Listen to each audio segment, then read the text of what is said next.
I watched her from the kitchen doorway, her fingers caressing the sleek box like it was a crown. iPhone 17 Pro Max. She handed one to each of my nieces and nephews, all except my son. "Not really family," she said, that smirk lingering like acid. I felt my pulse slow, measured.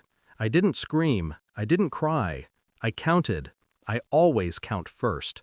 It wasn't always like this. I remember the first time I met her. Spring, tulips in full bloom.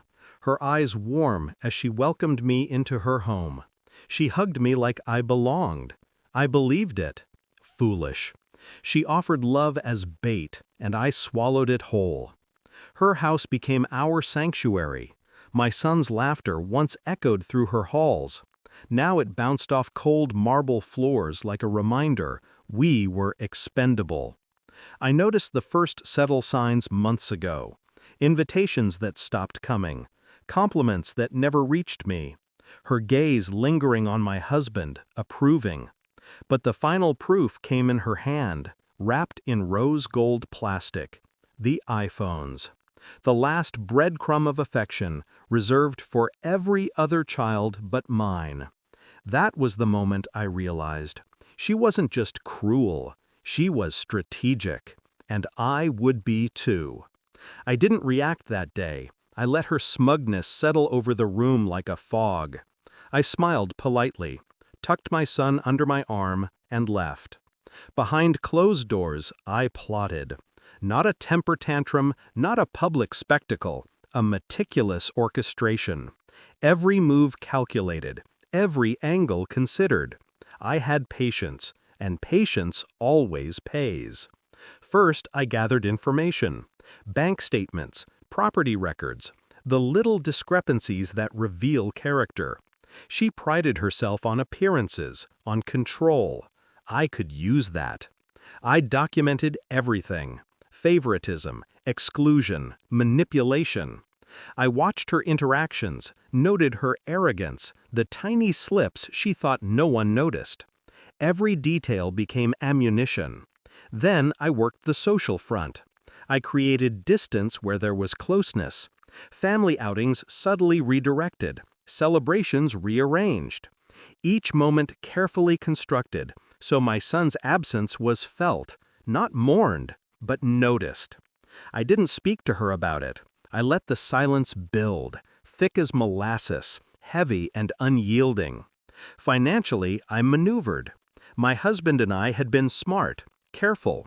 Investments, savings, opportunities she never anticipated. I quietly consolidated control where it mattered. Decisions she assumed were hers to influence. Subtle, invisible. I didn't need confrontation. I needed inevitability.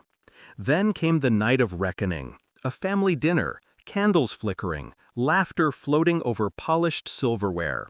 She was radiant in her self-satisfaction, expecting gratitude, admiration. I leaned back in my chair, calm. My son sat beside me, eyes bright, unburdened by malice, but shielded by my strategy. I let her see it first. The legal papers on the table, signed, notarized. The estate plan she cherished, the one she thought secured, now irrevocably altered. Assets redistributed, privileges revoked, access revoked. Her face shifted from curiosity to confusion, then horror, in a span of heartbeats. "You won't be seeing the grandchildren anymore," I said softly. No accusation, no drama, just clarity. The silence that followed was louder than any scream. She opened her mouth, then closed it. Words failed her. Control slipped. Her favorite scene of dominance shattered into shards she couldn't gather. I let her stew. I didn't gloat. I didn't smile. I simply took my son's hand and left the table. Outside, the air was cool, liberating. For the first time in years, I breathed without calculating. My son's laugh cut through the tension, light and free, and I realized justice isn't noise. It's quiet. It's inevitable. and it tastes like peace. She had tried to erase us, to assert that we weren't family, but I had rewritten the rules.